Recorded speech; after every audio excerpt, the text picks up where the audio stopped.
إن الحمد لله نحمده ونستعينه ونستغفره ونعوذ بالله من شرور أنفسنا ومن سيئات أعمالنا من يهده الله فلا مضل له ومن يضلل فلا هادي له أشهد أن لا إله إلا الله وحده لا شريك له وأشهد أن محمدا عبده ورسوله يا أيها الذين آمنوا اتقوا الله حق تقاته ولا تموتن إلا وأنتم مسلمون ربي زدني علما رب اشرح لي صدري ويسر لي أمري اللهم علمني ما ينفعني وانفعني بما علمتني وزدني علما ربي يسر ولا تعسر وتمم بالخير اللهم علمني القرآن العظيم وتأويله ومواعظه ونصائحه والحكم منه والقول البليغ والحكم الرشيد والعلم المفيد اللهم اغفر لي ولوالدي ولجميع مشايخي ولجميع العلماء الصالحين المصلحين الذين خدموا دينك ونصروه ونشروه ودعوا إليه والذين جاهدوا في سبيلك بأموالهم وأنفسهم حتى أتاهم اليقين. மதிப்பிற்குரிய சகோதரர்களே சகோதரிகளே, காதி இயாத் ரஹிமஹுல்லா அவர்கள் தொகுத்து வழங்கியிருக்கின்ற அஷிஃபா நூலிலிருந்து ரசூலுல்லாஹ் ஸல்லல்லாஹு அலைஹி வஸல்லம் அவர்களை பற்றி நாம் படித்து கொண்டிருக்கிறோம். அல்லாஹுவின் தூதர் ஸல்லல்லாஹு அலைஹி வஸல்லம் அவர்களுக்கு அல்லாஹு தஆலா வழங்கிய கண்ணியம், மதிப்பு, மரியாதை, உயர்வு, சிறப்புகள் இவற்றையெல்லாம் முந்திய பகுதியிலே 10 பிரிவுகளிலே நாம் பார்த்தோம். இப்போது இரண்டாவது பகுதியில் நாம் இருக்கின்றோம். இந்த இரண்டாவது பகுதி அல்லாஹுடைய தூதர் ஸல்லல்லாஹு அலைஹி வஸல்லம் அவர்களை அல்லாஹு தஆலா குணத்தாலும் உடல் அமைப்பாலும் எப்படியெல்லாம் சிறப்பித்திருக்கிறான் என்பதை இன்ஷா அல்லாஹ் இந்த பகுதியிலே இமாம் அவர்கள் சொல்லி வருவார்கள். அதாவது அல்லாஹுடைய தூதர் ஸல்லல்லாஹு அலைஹி வஸல்லம் அவர்களை போன்று குணத்தாலும் ரசூலுல்லாஹ் ஸல்லல்லாஹு அலைஹி வஸல்லம் அவர்களை போன்று குணத்தாலும் ஹல்கன் உடல் அமைப்பாலும் வேறு ஒருவர் இல்லை. அந்த அளவுக்கு அல்லாஹ் சுப்ஹானஹு வ தஆலா ரசூலுல்லாஹி ஸல்லல்லாஹு அலைஹி வஸல்லம் அவர்களை குணத்தாலும் சிறப்பித்திருக்கிறான், அவர்களுடைய தோற்றம் படைப்பாலும் சிறப்பித்திருக்கிறான். அவர்களுக்கு அல்லாஹு தஆலா எத்தகைய ஒரு அழகிய தோற்றத்தை வழங்கினானோ, அதுபோன்று அவர்களுக்கு அல்லாஹு தஆலா எப்படிப்பட்ட ஒரு உயர்ந்த ஒரு சிறந்த நற்குணங்களை வழங்கினானோ அவற்றில் அவர்கள் மட்டுமே தனித்தவர்கள். அவர்களுடைய அந்த பண்பிலிருந்து சில பண்புகளை ஒருவர் பின்பற்ற முடியுமே தவிர, நபி ஸல்லல்லாஹு அலைஹி வஸல்லம் அவர்களிடத்தில் என்னென்ன உயர்ந்த பண்புகள் இருந்தனவோ அவை அனைத்தும் இன்னொருவரிடம் அப்படியே முழுமையாக இருக்கிறது என்று சொல்ல முடியாத அளவுக்கு குணங்களில் நிகரற்றவராக, அதுபோன்று தோற்ற அழகில் நிகரற்றவர்களாக ரசூலுல்லாஹி ஸல்லல்லாஹு அலைஹி வஸல்லம் அவர்கள் விளங்கினார்கள். இதைத்தான் இமாம் அவர்கள் இந்த பகுதியிலே பல பிரிவுகளிலே நமக்கு சொல்லி வருவார்கள். ஓரளவுக்கு உங்களுக்கு புரிந்திருக்கும் என்று நினைக்கிறேன். லா நதீர லஹு வலா மசீல லஹு ஃபீ ஹுலுகிஹி வ ஃபீ ஹல்கிஹி. இதுதான் சுருக்கம். ரசூல் ஸல்லல்லாஹு அலைஹி வஸல்லம் அவர்களுடைய நற்குணத்திலும் அவர்களுடைய தோற்ற அமைப்பிலும் அவர்களை போன்றவர்கள், அவர்களுக்கு சமமானவர், நிகரானவர் இல்லை. அப்பேற்பட்ட உயர்ந்த ஒரு அமைப்பை கொண்டு, ஒரு குணத்தை கொண்டு அல்லாஹு தஆலா ரசூலுல்லாஹி ஸல்லல்லாஹு அலைஹி வஸல்லம் அவர்களை படைத்திருக்கிறான். இப்போ இந்த இரண்டாவது பிரிவு அல்ஹம்துலில்லாஹ் சென்ற அமர்விலே, அதாவது இந்த கழிந்த ஞாயிற்றுக்கிழமைக்கு முந்தைய ஞாயிற்றுக்கிழமையிலே ரசூல் ஸல்லல்லாஹு அலைஹி வஸல்லம் அவர்களுடைய தோற்றத்தின் சில விஷயங்களை இமாம் அவர்கள் சுருக்கமாக நமக்கு சொன்னார்கள். இந்த நூல் எல்லாவற்றிலும் தொட்டு வைக்கக்கூடிய அளவுக்கு தான் இதில் சொல்ல முடியும். அதற்கு பிறகு அந்த ஒவ்வொரு பகுதியிலையும் நாம் எந்த அளவுக்கு மூல நூல்களிலே ஆதாரங்களிலே தேடுவோமோ அந்த அளவுக்கு அல்ஹம்துலில்லாஹ் நமக்கு விளக்கம் கிடைக்கும். இந்த நூல் இதற்காக எழுதப்பட்டதாக இருந்தாலும் அதிலும் அனைத்தையுமே இங்கே கொண்டு வந்து விட முடியாது. அப்போ ஒரு பகுதியுமே தனி ஒரு நூலாக ஆகிவிடும். அதனால் இமாம் அவர்கள் ஒரு அந்த பகுதியிலையும் அதனுடைய பிரிவிலையும் தேவையான அளவுக்கு சில விஷயங்களை தொட்டு வைத்துவிட்டு நமக்கு சுட்டி காட்டிவிட்டு சென்று விடுவார்கள். ஹைர், இன்றைக்கு இன்ஷா அல்லாஹ் இரண்டாவது பிரிவு, ஃபஸ்லுன் ஃபீ நலாஃபதிஹி வ தீபி ரீஹிஹி வ அரகிஹி வ தமிஹி. ரசூலுல்லாஹி ஸல்லல்லாஹு அலைஹி வஸல்லம் அவர்கள் நலீஃப், சுத்தமானவர்கள், வ தீபி ரீஹிஹி, அவர்களுடைய வாடை மிகவும் நறுமணம் மிக்கது, வ அரகிஹி, அவர்களுடைய வியர்வை அதுவும் மிக நறுமணம் மிக்கது, வ தமிஹி, அவர்களுடைய இரத்தம் சுத்தமானது, அவர்களுடைய இரத்தத்தினுடைய வாடை நறுமணம் சுத்தம். இதை பற்றி ஹைர். ஆக இந்த பிரிவிலே ரசூலுல்லாஹி ஸல்லல்லாஹு அலைஹி வஸல்லம் அவர்கள் இயல்பாகவே எந்த அளவு நலீஃப், சுத்தமானவர்கள். தாஹிர், நலீஃப். தாஹிர் என்பது பொதுவாக சுத்தத்திற்கு சொல்லப்பட்டாலும் இஸ்லாமிய வழக்கு என்று ஒன்று வந்தவுடன் சிறு தொடக்கிலிருந்தும் பெருந்தொடக்கிலிருந்தும், அதாவது சிறுநீர் கழித்ததற்கு பிறகு காற்று பிரிந்ததற்கு பிறகு ஏற்படக்கூடிய நிலைக்கு அல் ஹதசுல் அஸ்கர் என்று சொல்லப்படும். கணவன் மனைவி வீடு கூடியதற்கு பிறகு ஏற்படக்கூடிய, அல்லது ஒரு ஆணுக்கோ பெண்ணுக்கோ ஸ்கலிதம் ஏற்பட்டதற்கு பிறகு ஏற்படக்கூடிய நிலைக்கு அல் ஹதசுல் அக்பர், பெருந்தொடக்கு என்று சொல்லப்படும். இந்த சிறிய தொடக்கிலிருந்தும் பெருந்தொடக்கிலிருந்தும் நீங்கி இருப்பதற்கு தாஹிர் என்றும், அதுபோன்று அழுக்குகள், அருவருக்கத்தக்க அந்த அமைப்புகள், இவற்றிலிருந்து நீங்கி இருப்பதற்கு நலீஃப் என்றும் சொல்லப்படும். இஸ்லாமிய வழக்கு வந்தவுடனே இப்படி ரெண்டாக பிரிக்கப்படுகிறது. ஒன்று நல்லாஃப யுனல்லிஃபு தன்லீஃபன், இரண்டாவது தஹர யுதஹிரு தத்ஹீரன். தத்ஹீர் என்று சொன்னால் நஜாசத்திலிருந்து சுத்தம் செய்வது. இப்போ சிறுநீர் கழிக்க சென்றோம், மலம் கழிக்க சென்றோம், அதிலிருந்து சுத்தம் செய்கிறது. இப்போ தன்லீஃப் என்றால் என்ன? உதாரணத்திற்கு மூக்கு சளி இருக்குது, எச்சி இருக்குது, இதெல்லாம் நஜிஸ் கிடையாது, ஆனால் இதிலிருந்தும் சுத்தமாக இருப்பது. அருவருக்கத்தக்க அழுக்குகள், துர்நாற்றம் அடிக்கக்கூடிய வேர்வைகள், அவற்றிலிருந்து குளித்து சுத்தமாக இருப்பது, இதை தன்லீஃப் என்று சொல்லப்படும். ரசூலுல்லாஹி ஸல்லல்லாஹு அலைஹி வஸல்லம் அவர்களை பொறுத்த வரைக்கும் அவர்கள் உடம்பிலிருந்து சக மனிதர்கள் அருவருக்கக்கூடிய, வெறுக்கக்கூடிய, ஒரு விதமான சங்கடத்தை ஏற்படுத்தக்கூடிய எந்த ஒன்றும் இருக்காது. இப்போ உதாரணத்திற்கு உலகத்தில்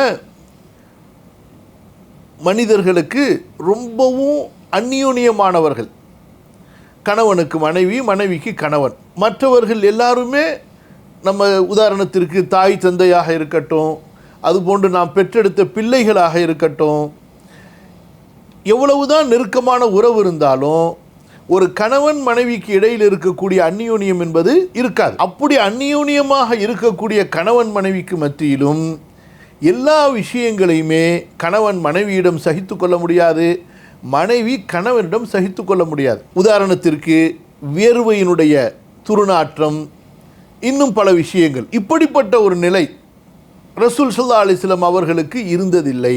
அதாவது அவர்களுடைய வியர்வை, அவர்களுடைய உடல் அமைப்பு, அவர்கள், அதாவது இப்போ நாமெல்லாம் குளித்தால்தான், அதுவும் குளித்ததற்கு பிறகு ஒரு சில மணி நேரங்களுக்கு தான் நம்முடைய உடல் அந்த நாற்றம் இல்லாமல் இருக்கும். தொடர்ந்து குளிரூட்டப்பட்ட அறையிலே இருக்க வேண்டும், ஏர் கண்டிஷனில் இருக்கணும், வெயிலில் போயிடக்கூடாது.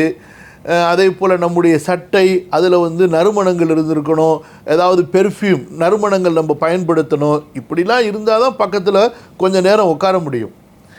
கொஞ்சம் வியர்வைகள் அதிகமாகிவிட்டாலோ, வெயிலிலே சென்று விட்டாலோ நம்முடைய உடல் மீண்டும் அந்த ஒரு துர்நாற்றத்தை நோக்கி மாறிவிடும். இது பொதுவான இயற்கை, இது சரிங்களா? ஆனால் ரசூலுல்லாஹி ஸல்லல்லாஹு அலைஹி வஸல்லம் அவர்களை பொறுத்த வரைக்கும் அவர்களுடைய உடலிலிருந்து வெயிலின் காரணமாக வரக்கூடிய அந்த வியர்வை கூட நறுமணமிக்கதாகவும் இருக்கும். அதே போல் அவர்களுடைய உடல்லையே, அந்த உடலே ஒரு நறுமணமிக்க ஒரு உடலாக இருக்கும். பொதுவான மனிதர்களுக்கு அப்படி இருக்காது. ஒன்று துர்நாற்றம் இல்லைன்னா சாதாரணமாக இருக்கும், அப்படி இல்லை என்றால் ஏதாவது ஒரு வாடை ஒரு மனிதனின் மீது அவனுடைய வாடை ஒன்று வீசிக்கொண்டிருக்கும். ஆனால் ரசூல் ஸல்லல்லாஹு அலைஹி வஸல்லம் அவர்களுடைய உடலின் மீது எப்படிப்பட்ட வாடை இருக்கும் என்று சொன்னால், ஒரு நறுமணத்திலேயே ஒரு உயர்ந்த நறுமணம், கஸ்தூரியோ அல்லது அம்பரோ, அதை நுகர்ந்தால் எப்படிப்பட்ட ஒரு அழகிய ஒரு நறுமணம் கமழுமோ அதைவிட ஒரு சிறந்த நறுமணம் எப்போதும் ரசூலுல்லாஹி ஸல்லல்லாஹு அலைஹி வஸல்லம் அவர்களுடைய மேனியில் வீசிக்கொண்டே இருக்கும். அதே போன்றுதான் அவர்களுடைய வியர்வை, அவர்களுடைய உடம்பிலிருந்து வரக்கூடிய அந்த வாடை, இவை அனைத்துமே ஒரு நறுமணமிக்கதாக இருக்கும். ரசூல் ஸல்லல்லாஹு அலைஹி வஸல்லம் அவர்களிடமிருந்து அருவருக்கத்தக்க, எதை பார்த்தால் நமக்கு ஒரு சங்கடம் ஏற்படுமோ அப்படிப்பட்ட எதையும் யாரும் பார்த்ததில்லை. இது ரசூல் ஸல்லல்லாஹு அலைஹி வஸல்லம் அவர்களுக்கு அல்லாஹு தஆலா வழங்கிய மிக சிறப்பான விசேஷ தன்மை. புரியுதா? சரி, இப்போ இந்த பிரிவுக்குள்ளார நாம் செல்வதற்கு முன்பு இமாம் அவர்கள் இந்த பிரிவை எப்படி அமைத்திருக்கிறார்கள், இதில் என்னென்ன சில செய்திகளை கொண்டு வருகிறார்கள் என்பதை உங்களுக்கு சுருக்கமாக தெளிவுபடுத்திக் கொள்வது பொருத்தமாக இருக்கும். அதாவது அறிவிப்புகளில் என்ன வருகிறதோ அவை அனைத்தையும் இமாம் அவர்கள் இங்கு நமக்கு தொகுத்து வழங்குகிறார்கள். அதில் சஹீஹான அறிவிப்புகளும் இருக்கும், சில பலவீனமான அறிவிப்புகளும் இருக்கும். அந்த பலவீனமான அறிவிப்புகளை ஒரு தகவலுக்காக வேண்டி இமாம் அவர்கள் கொண்டு வருவார்களே தவிர அந்த செய்திகளை உறுதிப்படுத்துவதற்காக அல்ல. அதை புரிந்து கொள்ள வேண்டும். எது சஹீஹான ஹதீஸுகளில் வந்திருக்கிறதோ, ரசூலுல்லாஹி ஸல்லல்லாஹு அலைஹி வஸல்லம் அவர்களுடைய சஹாபாக்கள் மூலமாக சஹீஹான ஹதீஸுகளில் வந்திருக்கிறதோ அவை அனைத்தும் நாம் நம்பிக்கை கொள்ள வேண்டியவை, உறுதிப்படுத்தப்பட வேண்டியவை. அதுபோக பலவீனமான ஹதீஸுகளிலே வந்திருக்கக்கூடியவை, பலவீனமான அறிவிப்புகளிலே வந்திருக்கக்கூடியவை நாம் ஒரு தகவலாக தெரிந்து கொள்ள வேண்டிய விஷயங்கள் மட்டுமே என்பதை நாம் புரிந்து கொள்ள வேண்டும். நான் ஒரு விஷயமாக உங்களுக்கு தர்த்தீபாக வரிசை முறைப்படி சொல்கிறேன். அதை தெளிவாக மனதில் பதிய வைத்து கொண்டு பாடத்தை நீங்கள் செவியுறும்போது இன்ஷா அல்லாஹ் உங்களுக்கு எங்கும் குழப்பங்கள் இருக்காது. வ அம்மா நலாஃபத்து ஜிஸ்மிஹி வ தீபு ரீஹிஹி வ அரகிஹி வ நஸாஹத்துஹு அனில் அக்தாரி வ அவுராத்தில் ஜஸதி فكان قد خصه الله في ذلك بخصائص لم توجد في غيره ثم تممها بنظافة الشرع وخصال الفطرة العشر. கவனிங்க, ரசூலுல்லாஹி ஸல்லல்லாஹு அலைஹி வஸல்லம் அவர்களுடைய உடல் சுத்தமானது.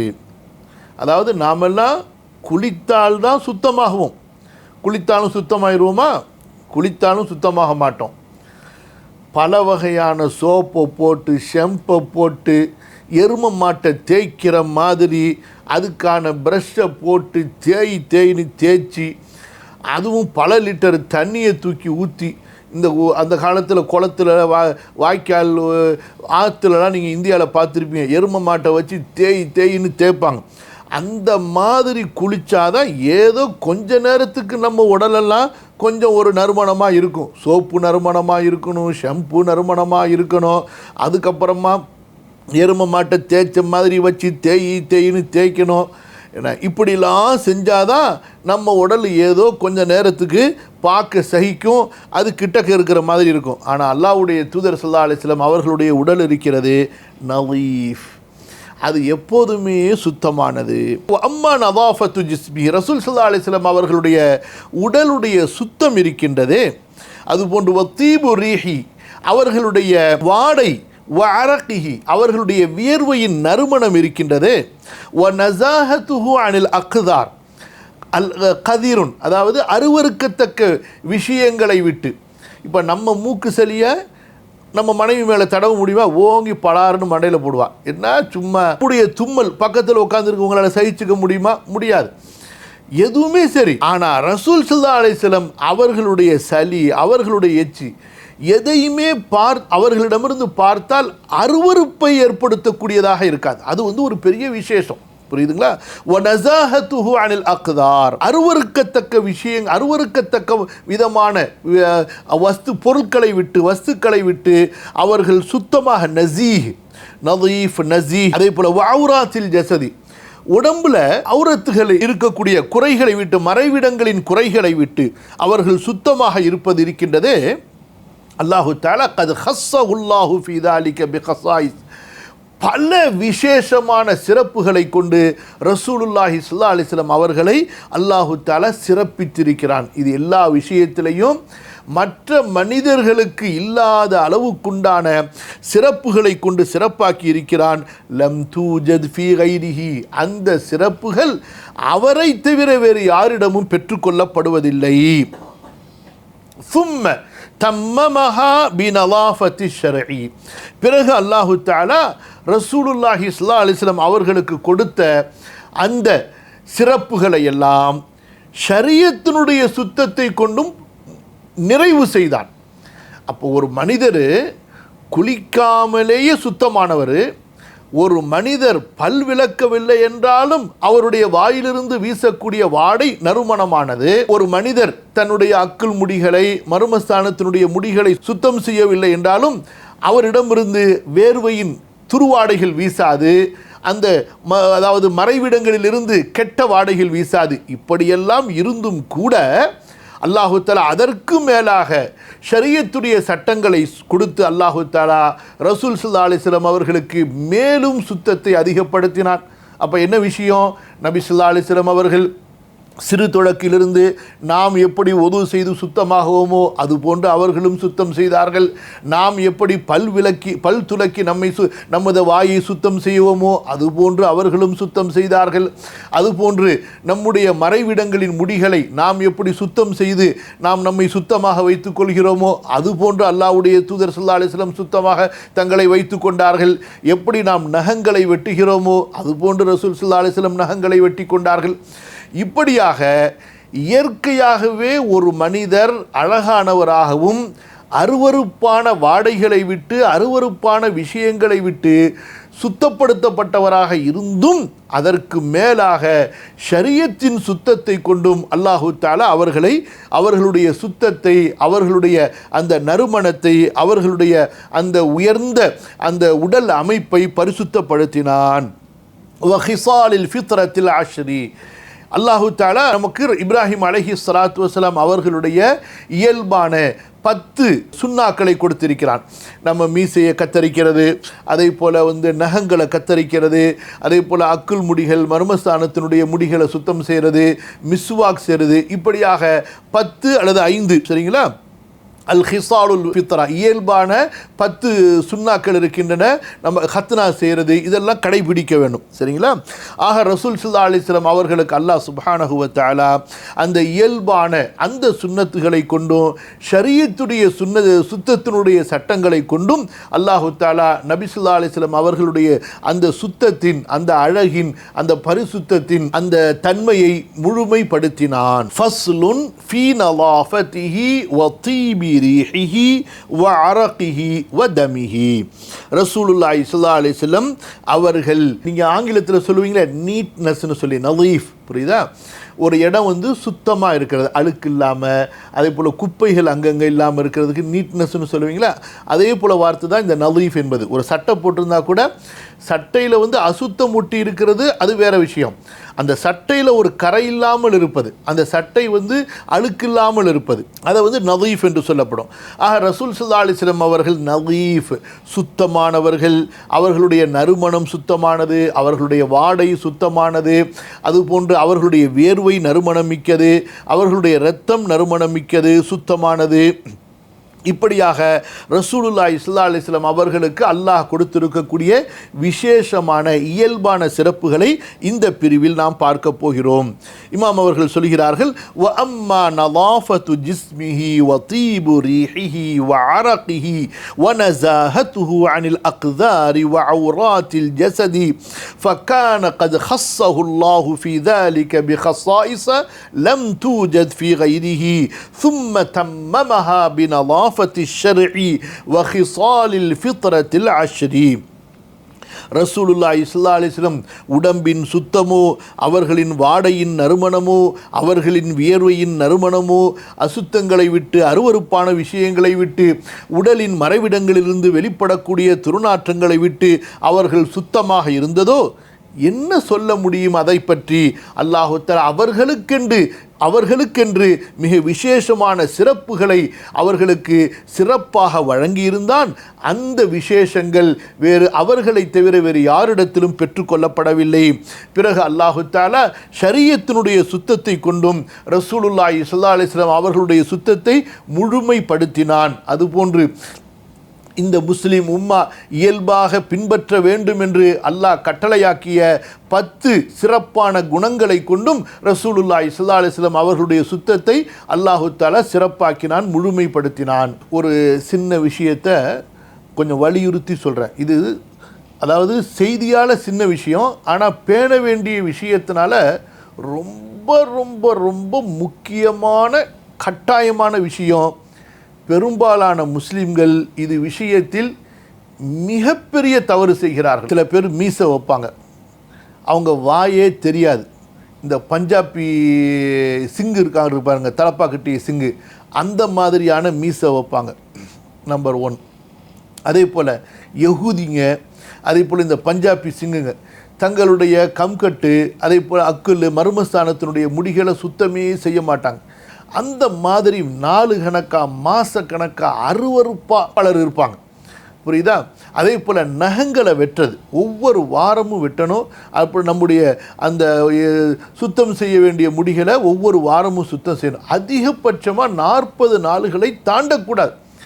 பல முஸ்லிம்கள் இந்த விஷயத்தில் அதாவது எல்லை மீறியவர்களாக இருக்கிறத நம்ம பார்க்குறோம். அல்லாஹ் பாதுகாக்கணும். இது ரொம்ப ஒரு கெட்ட பழக்கம். அது முஸ்லிம்களிடத்தில் இருக்கக்கூடாத ஒரு கெட்ட பழக்கம்.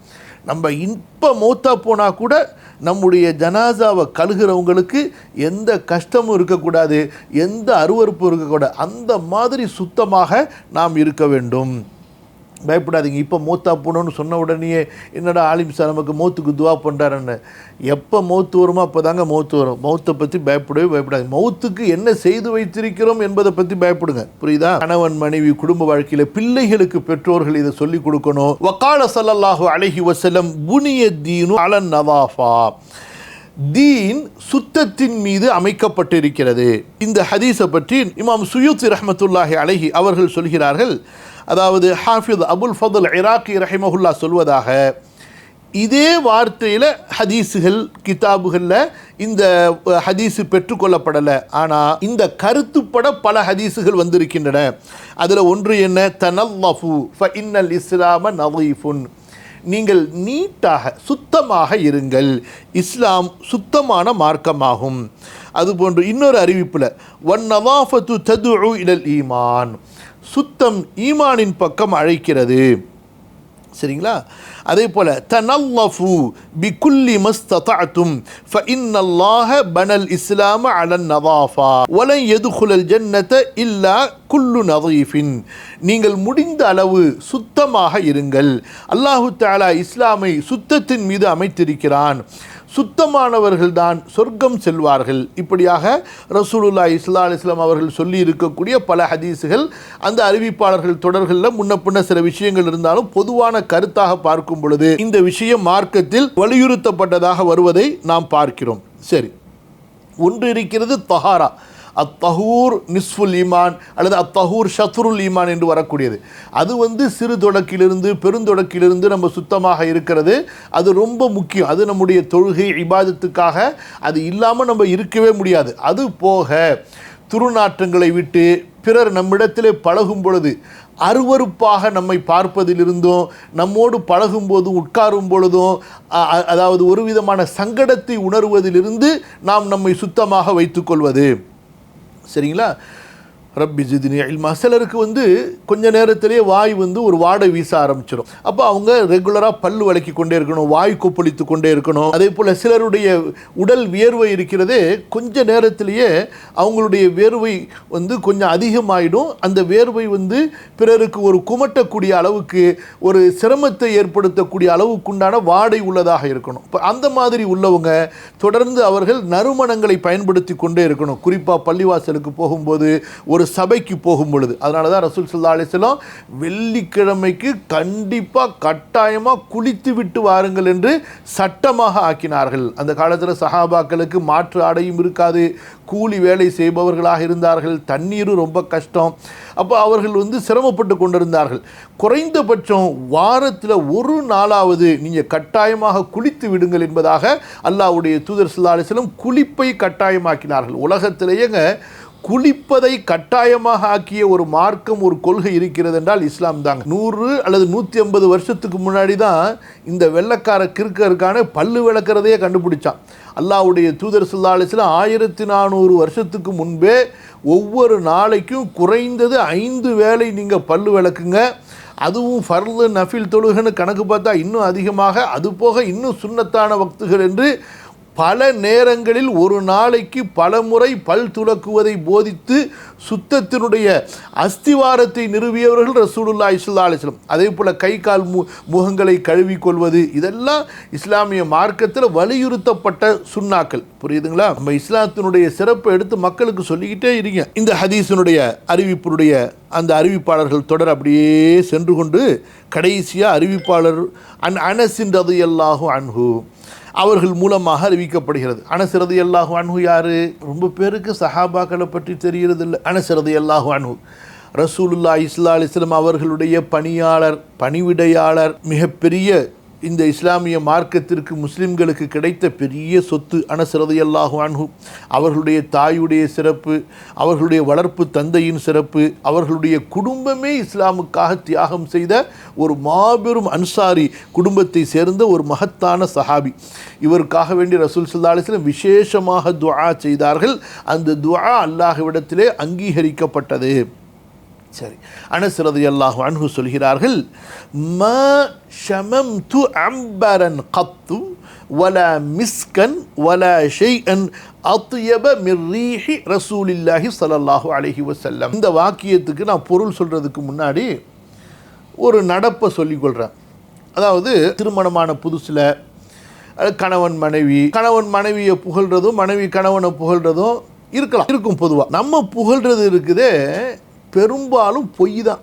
இல்லை மாஷா அல்லா, ஆனாலும் பொய்யாவது கணவன் மனைவியை புகழணும், மனைவி கணவனை புகழணும். அப்போ தான் அந்த உறவுகள் சிறப்பான முறையில் இருக்கும். நம்ம யாரை எப்படி புகழ்ந்தாலும் சரி, அது எந்த சூழ்நிலையில், அது ஒரு மிகைப்படுத்தியும் அல்லது ஒரு பெருமைக்காக வேண்டியும் நம்ம புகழ்கிறோம்.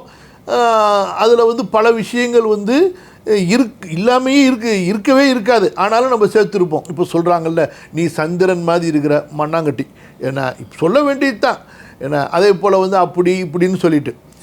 ஆனால் இங்கே விசேஷம் என்னன்னு சொன்னால், எதுக்கு நான் இந்த விஷயத்தை சொல்கிறேன்னு சொன்னால், ரசூலுல்லாஹி ஸல்லல்லாஹு அலைஹி வஸல்லம் அவர்களை தவிர வேறு யார் புகழப்பட்டாலும் அந்த புகழில் கொஞ்சம் பொய் கலந்திருக்கும், கொஞ்சம் மிகைப்படுத்துதல் கலக்கப்பட்டிருக்கும், கொஞ்சம் எக்ஸ்ட்ரா ஃபிட்டிங் சேர்ந்துருக்கும், சில குறைகள் மறைக்கப்பட்டிருக்கும், சில நிறைகள் இல்லாதவை அங்கே சேர்க்கப்பட்டிருக்கும். ஆனால் சஹாபாக்கள், இது ஏற்கனவே இன்னொரு முறையும் நான் உங்களுக்கு சொல்லியிருக்கிறேன், ரசூலுல்லாஹி ஸல்லல்லாஹு அலைஹி வஸல்லம் அவர்களை சஹாபாக்கள் வர்ணித்ததிருக்கிறதே மிகைப்படுத்தியும் அல்ல, அவர்களில் இல்லாததை சேர்த்தும் அல்ல, என்ன இருந்ததோ அதை மட்டுமே சஹாபாக்கள் ரசூலுல்லாஹி ஸல்லல்லாஹு அலைஹி வஸல்லம் அவர்களை பற்றி வர்ணித்து நமக்கு அறிவித்திருக்கிறார்கள். அதை மண்டையில் ஏற்றிக்கொள்ளுங்க, சரியா? ஏன்னா கேட்குற ஒரு மண்டையும் எப்படி இருக்குங்கிறது அல்லாஹ் அறிஞ்சவன். அதனால் இந்த விஷயத்தை தெளிவுபடுத்தி நம்ம தெளிவாக புரிந்து கொள்ள வேண்டும். அனஸ் ரலியல்லாஹு அன்ஹு சொல்கிறார்கள், மா ஷமம்து அம்பரன் கத்து வலா மிஸ்கன் வலா ஷைஅன் அத்யப மிர் ரீஹி ரசூலில்லாஹி ஸல்லல்லாஹு அலைஹி வஸல்லம். சொல்கிறார்கள், நான் நுகர்ந்ததில்லை. அம்பர்னா உங்களுக்கு தெரியும், அம்பர் என்றால் அதாவது அந்த கடலில் உள்ள மீனிலிருந்து வரக்கூடிய உயர்ந்த நறுமணம். இன்றைக்கு இந்தியா மதிப்பில் அதனுடைய 1 கிலோ ஹோல்சேல் ரேட்டு 15 to 20 லட்சம் வரைக்கும். அது ரொம்ப நறுமணமான ஒன்று. நான் அம்பரையோ அல்லது மிஸ்க், கஸ்தூரி, அந்த மானிலிருந்து வரக்கூடிய நறுமணம், அதுவும் ரொம்ப பல லட்சம் காஸ்ட்லியானது. இப்போ சொல்கிறார்கள் அனஸ் ரலியல்லாஹு அன்ஹு அவர்கள், நான் நுகர்ந்ததில்லை. எந்த ஒரு அம்பரையும், அதுபோன்று எந்த ஒரு கஸ்தூரியையும், அதுபோன்று நறுமணமான எந்த ஒரு பெர்ஃப்யூம், எந்த ஒரு நறுமணத்தையும் நான் நுகர்ந்ததில்லை. ரசூலுல்லாஹி ஸல்லல்லாஹு அலைஹி வஸல்லம் அவர்களுடைய வாடையை விட நறுமணம் மிகுந்ததாக இருப்பதாக. அல்லாஹ் அக்பர். இது ரியாலிட்டி, புரியுதுங்களா? அல்லாஹ்வுடைய தூதர் ஸல்லல்லாஹு அலைஹி வஸல்லம் அவர்களுடைய உடலிலிருந்து வீசக்கூடிய வாடை, இந்த காற்று இருக்குதே, ரசூலுல்லாஹ்வுடைய உடம்புல பட்டு அந்த பக்கம் போனால் அந்த காற்று அப்படியே நறுமணமாகத்தான் போகும். அப்படிப்பட்ட ஒரு உடல் அமைப்பை அல்லாஹு தாலா ரசூல் ஸல்லல்லாஹு அலைஹி வஸல்லம் அவர்களுக்கு கொடுத்திருந்தான். ரசூலுல்லாஹி ஸல்லல்லாஹு அலைஹி வஸல்லம் அவர்களை விட நறுமணம் மிக்கதாக நான் ஒரு அம்பரையும் நுகர்ந்தது கிடையாது, ஒரு கஸ்தூரியையும் நுகர்ந்தது கிடையாது, அல்லது வேறு எந்த ஒரு வாடையையும் நான் நுகர்ந்தது கிடையாது. சரிங்களா? இந்த ஹதீஸு சஹீஹ் முஸ்லிமிலும் வருகிறது, சஹீஹுல் புகாரியிலும் வருகிறது. இதுதான் நம்ம உங்களுக்கு அடிப்படையாக ஆரம்பத்தில் தெளிவுபடுத்த விரும்பியது. அதாவது இமாம் அவர்கள் ஒவ்வொரு பிரிவிலையும் முதலாவதாக சஹீஹான முத்தஃபக் அலைஹி அல்லது முஸஹஹ் சஹீஹ் என்று உறுதி செய்யப்பட்ட அறிவிப்புகளை கொண்டு நமக்கு இந்த விஷயத்தை தெளிவுபடுத்திடுவாங்க. அதுக்கு பிறகு அந்த சஹீஹுக்கு முரணில்லாத வகையில் சில பலவீனமான அறிவிப்புகளில் வரக்கூடிய தகவல்களாக சில செய்திகளையும் சொல்வார்கள். அதில் சில விஷயங்களை நம்ம இந்த இடத்துல கொஞ்சம் ஸ்கிப் பண்ணிடுவோம் சில இடங்களில். ஏன்னா புரிகிறதுல சில குழப்பங்கள் வந்துடக்கூடாதுன்னா அதை சொல்லும் பொழுது இன்னும் நிறைய அதுக்கு விளக்கங்கள் தேவைப்படுறதுனால. ஜாபிர் இப்னு சம்ரா ரலியல்லாஹு அன்ஹு அவர்கள் அறிவிக்கின்றார்கள், அன்னஹு ஸல்லல்லாஹு அலைஹி வஸல்லம் மஸஹ கத்தஹு قال فوجدت ليده بردا وريحا كأنما أخرجها من جونة عطار. الله أكبر. இந்த ஹதீஸை யார் அறிவிக்கிறா? இமாம் முஸ்லிம் ரஹ்மத்துல்லாஹி அலைஹி அறிவிக்கிறார்கள். ஜாபிர் இப்னு சம்ரா சொல்கிறார்கள், ரசூலுல்லாஹி ஸல்லல்லாஹு அலைஹி வஸல்லம் ஒரு நாள் என்னுடைய கன்னத்தை தடவினார்கள். அல்லாஹ் அக்பர். எப்பேற்பட்ட பாக்கியம் பாருங்கள். ரசூலுல்லாஹுவை பார்ப்பது ஒரு பாக்கியம், அவர்களுக்கு அருகில் அமர்வது, அவர்களோடு பழகுவது, அதற்கும் மேலாக ரசூலுல்லாஹுடைய உடலை நமது உடல் தொடுவதோ அல்லது அவர்கள் நமது உடலை தொடுவதோ அது இன்னும் பெரிய பாக்கியம். யாருடைய உடலில் ரசூலுல்லாஹி ஸல்லல்லாஹு அலைஹி வஸல்லமுடைய கை பட்டு விட்டதோ அல்லாஹு தஆலா அவரை நரகத்தின் மீது ஹராமாக்கி விடுவான், அவர் சொர்க்கம் வாஜிபானவராக ஆகிவிடுவார். புரியுதா? இது ரசூல் ஸல்லல்லாஹு அலைஹி வஸல்லம் அவர்களுக்கு அல்லாஹ் கொடுத்திருக்கக்கூடிய ஒரு விசேஷமான ஒரு தன்மை. நிறைய அறிவிப்புகள் இதுக்கு இருக்கு. ஜாபிர் இப்னு சம்ரா சொல்கிறார், அல்லாஹ்வின் தூதர் ஸல்லல்லாஹு அலைஹி வஸல்லம் என்னுடைய கன்னத்தை தடவினார்கள். ஜாபிர் சொல்றாரு, அல்லாஹு அக்பர், ரசூலுல்லாஹ்வுடைய கை அவ்வளவு குளிர்ந்ததாக குளுமையாக இருந்தது. அது மட்டுமா, அந்த தடவுனதுக்கு பிறகு என் கன்னத்தில் வீசிய அந்த வாசம் இருக்குது, அப்பேற்பட்ட நறுமணம் எப்படி இருந்ததென்றால், இந்த அத்தர் வியாபாரம் செய்வாங்க பாருங்க, இத்தர் நறுமணம் வியாபாரம் செய்வார்கள் அல்லவா, அவர்கள் கண்ணாடி குடுவை வைத்திருப்பார்கள். அந்த கண்ணாடி குடுவையில் கிளாஸ் பாட்டில்ஸ் வச்சிருப்பாங்க, அதில் தான் அந்த நறுமணத்தை பாதுகாத்து வைப்பார்கள். அந்த கண்ணாடி குடுவைக்குள் ஒரு அத்தர் வியாபாரி தன்னுடைய அத்தரிலேயே உயர்ந்த நறுமணம் மிக்க ஒரு அத்தர் குடுவையில் கையை விட்டு எடுத்து அதை நம்ம மேலே தடவுனா எப்படி ஒரு நறுமணம் வீசுமோ அது போன்ற ஒரு நறுமணத்தை நான் உணர்ந்தேன், நுகர்ந்தேன். அல்லாஹ்வின் தூதர் ஸல்லல்லாஹு அலைஹி வஸல்லம் தங்களுடைய கரத்தை என்னுடைய கன்னத்தில் தடவியதற்கு பிறகு. திரும்ப படிக்கிறேன், கவனிங்க. ஜாபிர் இப்னு சம்ரா ரலியல்லாஹு அன்ஹு அறிவிக்கின்றார்கள், அன்னஹு ஸல்லல்லாஹு அலைஹி வஸல்லம் மஸஹ கத்தஹு قال فوجدت ليده بردا وريحا كأنما أخرجها من جونة عطار. அல்லாஹ்வின் தூதர் ஸல்லல்லாஹு அலைஹி வஸல்லம் என்னுடைய கன்னத்தை தடவினார்கள். அவர்களுடைய கையில் குளுமையை நான் உணர்ந்தேன், நறுமணத்தை உயர்ந்தேன். இத்ர் நறுமணம் வியாபாரம் செய்யக்கூடியவர் தன்னுடைய கண்ணாடி குடுவையிலிருந்து அந்த கரத்தை வெளியேற்றியது போன்று அல்லாஹ்வின் தூதர் ஸல்லல்லாஹு அலைஹி வஸல்லமுடைய கரத்திலிருந்து நறுமணம் வீசியது. அடுத்து பொதுவாக சஹாபாக்கள் என்ன சொல்வார்கள் அதை இமாம் சொல்கிறார்கள், கால கைருஹு மஸ்ஸஹா பிதீபின் அவ் லம் யமுஸ்ஸஹா. அப்படி இருந்தும், அதாவது ரசூல் ஸல்லல்லாஹு அலைஹி வஸல்லம் உடலே நறுமணம், ஏன்னா இன்றைக்கி நம்ம பாருங்கள், நம்ம உடலே நாத்தம், அப்படி இருந்தும் கூட ஒரு நல்ல அத்தரா வாங்கி தடவுறதுக்கு நமக்கு மனசு வர மாட்டேங்குது ரொம்ப பேருக்கு. உமருல் ஃபாரூக் ரலியல்லாஹு அன்ஹு சொல்கிறாங்க, உங்கள் காசில் 1/3 நறுமணத்துக்கு நீங்கள் பயன்படுத்தினா கூட அது இஸ்ராஃபாக ஆகாதுன்னு சொல்லிட்டு, அந்த அளவுக்கு ஒரு நறுமணத்தை விரும்பிய மார்க்கம் நம்முடைய இஸ்லாமிய மார்க்கம். ரசூலுல்லாஹி ஸல்லல்லாஹு அலைஹி வஸல்லம் உடலால் எப்போதுமே நறுமணமானவர்கள், வாடையால் நறுமணமானவர்கள். அப்படி இருந்தும் அவர்கள் தொடர்ந்து நறுமணத்தை பயன்படுத்துவார்கள். இஹ்ராமுக்கு முன்னாடி போகும்பொழுது, இஹ்ராமை முடித்ததற்கு பிறகு பல அறிவிப்புகளை நம்ம பார்க்குறோம். அதே போல் வெள்ளிக்கிழமைகளில், பெருநாட்களில், மற்ற நேரங்களில் என்ன சொல்கிறார்கள் என்றால் சஹாபாக்கள், அதாவதுங்க நாமெல்லாம் கையில் நல்ல அத்தரை எம்எல் கணக்கில் தடவிக்கிட்டு ஒருத்தருக்கு கை கொடுத்தா தான் நறுமணமாக இருக்கும். சும்மா நேரடியாக கை கொடுத்தா நறுமணமாக இருக்காது. புரியுதா? ஆனால் ரசூல் ஸல்லல்லாஹு அலைஹி வஸல்லம் அவர்களுடைய உடலின் நறுமணம் என்னவென்றால், அவர்கள் நறுமணம் பூசியிருந்தாலும் அவர்களுடைய உடலிலிருந்து நறுமணம் வரும். அவர்கள் நறுமணம் பூசவில்லை என்றாலும் அவர்களுடைய உடலிலிருந்து நறுமணம் வீசிக்கொண்டே இருக்கும். சொல்கிறார்கள், யுசாஃபிஹுல் முசாஃபஹ ஃபயதில்லு யௌமஹு யஜிது ரீஹஹா. யாருக்காவது அல்லாஹ்வுடைய தூதர் ஸல்லல்லாஹு அலைஹி வஸல்லம் கை கொடுத்து விடுவார்களே, ஆனால் யாருக்கு கை கொடுத்தார்களோ அவர் அந்த நாள் முழுவதும் ரசூலுல்லாஹி ஸல்லல்லாஹு அலைஹி வஸல்லம் அவர்களுடைய கரம் தனது கரத்தில் பட்டதால் தனது கரத்தில் வீசக்கூடிய நறுமணத்தை அந்த நாள் முழுக்க நுகர்ந்து கொண்டே இருப்பார். அல்லாஹ் அக்பர்! இப்பேற்பட்ட ஒரு நறுமணம். புரியுதா? வயதஉ யதஹு அலா ரஅஸி ஸபிய்யி.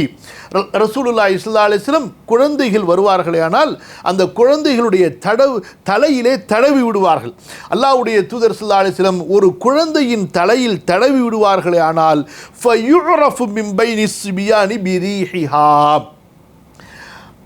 மற்ற குழந்தைகளோட அந்த பையன், அந்த சிறுவர் விளையாண்டு கொண்டிருந்தாலும் தனியாக அந்த சிறுவரை நாம் அடையாளம் கண்டுவிடலாம். காரணம் என்றால் ரசூலுல்லாஹி ஸல்லல்லாஹு அலைஹி வஸல்லம் அவர்களுடைய அழகிய நறுமணம் அந்த குழந்தையிடமிருந்து வீசிக்கொண்டிருப்பதால். இது பொதுவாக எல்லா சஹாபாக்களும் சொல்லக்கூடிய அறிவிப்பு, பல ஹதீஸ் நூல்களில் வந்திருக்கக்கூடிய அறிவிப்பு. அடுத்து முஸ்லிமுடைய இன்னொரு அறிவிப்பை நம்ம பார்க்குறோம்.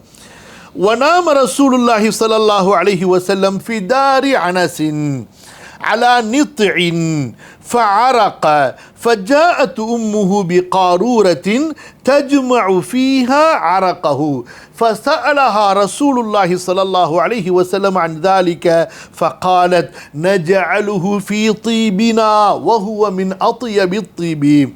ரசூல் ஸல்லல்லாஹு அலைஹி வஸல்லம் அனஸ் ரலியல்லாஹு அன்ஹு அவங்களுடைய வீட்டுக்கு தொடர்ந்து போவாங்க. ரொம்ப விசேஷமாக நேசிக்கப்பட்டவர்கள் அல்லாஹ்வின் தூதர் ஸல்லல்லாஹு அலைஹி வஸல்லம் அவர்களால் அனஸும், அனஸுடைய தாயாரும், அனஸுடைய தந்தையும், அனஸுடைய மற்ற குடும்பத்தார்களும். ஆக ரசூல் ஸல்லல்லாஹு அலைஹி வஸல்லம் அனஸுடைய வீட்டுக்கு சென்று அவர்களுடைய அந்த சாதாரண பேரித்தங்கீற்றினால் செய்யப்பட்ட அந்த பாயில, பேரித்த நாரினால் செய்யப்பட்ட அந்த பாயில படுத்து தூங்குவார்கள். ரசூல் ஸல்லல்லாஹு அலைஹி வஸல்லம் அவர்களுக்கு வியர்வை வரும். அனஸ் ரலியல்லாஹு அன்ஹு அவங்களுடைய தாயார். யாருன்னு நான் சொல்லணுமா அல்லது நீங்களே தெரிஞ்சுப்பீங்களான்னு தெரியல, இருந்தாலும் சொல்லிடுறேன். ஏன்னா சொல்ல மாட்டேன், நீங்களே தேடிக்குங்க. அனஸ் ரலியல்லாஹு அன்ஹு அவங்களுடைய தாயார் என்ன செய்வார்கள் என்றால், ஒரு கண்ணாடி பாட்டிலை எடுத்துகிட்டு வந்து பொறுமையாக ரசூல் ஸல்லல்லாஹு அலைஹி வஸல்லமுடைய முதுகிலிருந்து வரக்கூடிய வேர்வையை, அந்த சொட்டுகளை அந்த பாட்டிலில் சேர்த்து வச்சுப்பாங்க. ஒரு நாள் தூங்கி எந்திரிச்சு ரசூல் ஸல்லல்லாஹு அலைஹி வஸல்லம் பார்த்தா அனஸ் ரலியல்லாஹு அன்ஹு அவங்களுடைய தாயார் அந்த பாட்டிலில் ரசூல் ஸல்லல்லாஹு அலைஹி வஸல்லமுடைய வேர்வைகளை ஒன்று சேர்த்து கொண்டிருக்கிறார்கள். ரசூல் ஸல்லல்லாஹு அலைஹி வஸல்லம் கேட்குறாங்க, என்ன செய்கிறீர்கள் அனஸின் தாயே? அனஸ் ரலியல்லாஹு அன்ஹு அவங்களுடைய தாய் சொல்கிறாங்க, அல்லாஹ்வுடைய தூதரே, உங்களுடைய வியர்வையை எங்களுடைய நறுமணத்தில் கலப்பதற்காக நான் இதை சேர்க்கிறேன். உங்களுடைய வேர்வை இருக்கிறதே, நறுமணங்களிலேயே மிக நறுமணம் மிக்கதாக இருக்கிறது.